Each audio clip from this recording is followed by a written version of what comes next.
So Mike Johnson has to be the most radical House Speaker of my lifetime. I don't ever recall seeing someone in a position of power like that as radical and as far to the right as Mike Johnson is. And while some people may question whether he really believes in it or not, considering the fact that he's got an app on his phone that watches him and his son's porn use, he still intends to use his belief system and use his Bible to his advantage and to weaponize it against people that he disagrees with or that he hates, just plain and simple. But he's out there gaslighting everybody. And he's saying that now he's going to start defunding agencies who are coming after the American people. Take a look at this clip. We have advanced. And we also advanced, as you've seen the summary, cuts to some of the agencies that we believe are really overreaching and have been turned in some ways against the American people. We're going to cut 3% from DOJ, 7% from the ATF, 6% from the FBI, and 10% from the EPA, and that's just a start. We have a lot more priorities and things that we need to advance, but the reality is, as we all recognize, is that we have to grow the House majority, take back the Senate for the Republican Party, and win the White House. And I'm here to tell you the reason we're optimistic is we believe those things are going to happen in November. We can't wait. That day can't get here soon enough. You know, I find it very odd that the very people that sits and talks about the border and talks about how bad crime has gotten out of control and tells us how we have to back the blue and we have to respect law enforcement and, hey, old George Floyd, he should have just complied.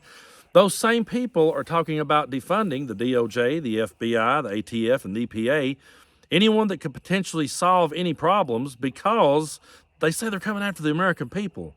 But what I would like for people to do is stop and pause for a minute and ask yourself, who in your life personally do you know that the DOJ, the ATF, the FBI, or the EPA is coming after personally?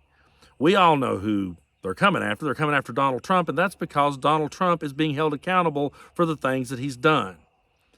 And a Donald Trump second term is going to be nothing but revenge. It's going to be nothing but getting everyone back for what's happened to poor, pitiful him. And when you listen to Donald Trump out on the campaign trail, he's doing absolutely nothing to bring people together. He's doing nothing at all to help with his image.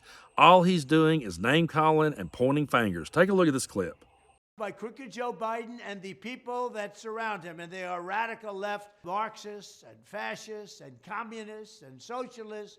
We have people running our country, the likes of which we have never seen before. He and the communists and his party looted trillions of dollars from you and spent it on illegal aliens and the Green New scam. Now, I know all those communist, socialist, Marxist claims. I know that will make his followers feel warm and fuzzy inside.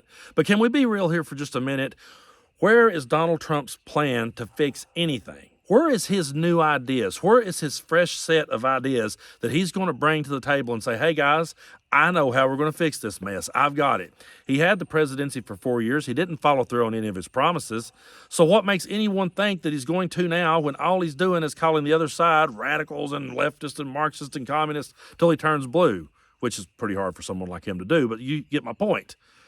Donald Trump's second term would be nothing but revenge. And Governor Wes Moore from Maryland, he nailed it. Check this out.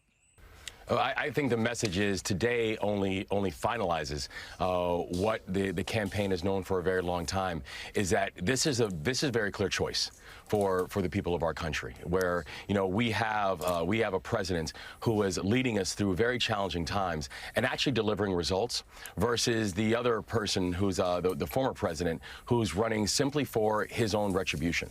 That we have a campaign and a president that is focusing on making sure that he can enhance opportunities and pathways and freedoms for people around our country, versus Donald Trump, who is exclusively focusing on his own freedom and is going to spend the majority of the remainder of the year in courtrooms. And so I think this is a very clear choice. I think today is just going to harden that fact, and that's why I think the campaign feels very good that the people are going to make the right decision come November. To me, the choice has never been more clear. It's the choice between a man who for the last 3 years has been rolling up his sleeves and going to work for the American people and who has been accomplishing things. But the media sweeps that all under the rug. Donald Trump loves to talk about the fake news media and how they're always out to get him. I would argue it's the exact opposite. I would argue that mainstream media is what keeps Donald Trump afloat and keeps his followers believing that he has a fighting chance in hell. Meanwhile, every time Joe Biden accomplishes something, it just rolls across the bottom of the screen in the fine print, and up here on the top, all big and loud, is Donald Trump saying his next harebrained idea. his next poor pitiful me, his next cry of communism, or whatever the hell he's saying, while you're sitting there distracted by all of his rhetoric. The fine print's rolling across the bottom of the screen, and it's telling you what Joe Biden has accomplished. Joe Biden has signed the infrastructure bill, the CHIPS and Science Act, the COVID relief fund, ended the war in Afghanistan. He lowered the cost of insulin. He's made health care more affordable for millions of Americans. And that's just a few of the things that we have heard about. There's a lot of stuff that went right past a lot of people's radar while everyone was sitting there calling him Dementia Joe. He expanded overtime guarantees. We're going to be seeing the first over-the-counter birth control pill. And renewable power right now is number 2 source of electricity. He's also cracking down on junk fees and overdraft charges, things that affects Americans every day of their life. And meanwhile, the only thing you'll hear the mainstream media do is joke about his stutter, is joke about some word that he mispronounced, or joke about something that he forgot to say. And they won't sit there and tell you these things that he's accomplishing. Because at the end of the day, they know what the best clickbait is. They know what's going to work. They know what's going to draw the heat. They know what's going to bring everybody to the wrestling matches. If you take a look at what Joe Biden has accomplished versus what Donald Trump wants to do in a second term, the choice could not be any more clear, because Donald Trump is over here all about revenge.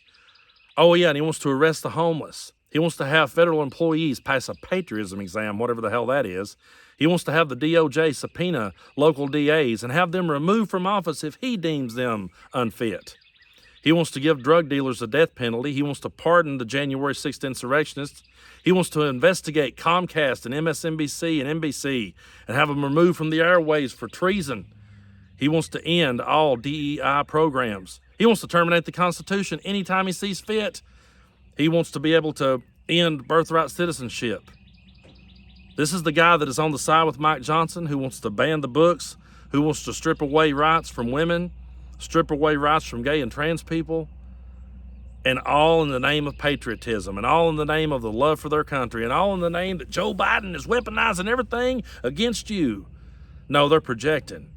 They're the ones that intend to weaponize their belief system against everybody, and they're distracting everyone with their ridiculous rhetoric while they do. We have to keep our eye on the ball, and we may not agree with everything that Joe Biden has accomplished, and we may be hoping that he accomplishes a lot more. You're not going to agree with Joe Biden on everything. It's not natural. We don't do that because we're not in a cult, okay? So you're not going to see 10 liberals in a room, or progressive Democrats, whatever the hell you want to call us, whatever label you want to give us. You're not going to see people like us, reasonable people, sit there and agree in some kind of mantra toward Joe Biden that everything he says is gospel. We don't do that. That's not who we are. So whatever the issue is that you're upset with Joe Biden about, you have to look at what he's accomplished. And you have to look at the fact that he has been accomplishing things.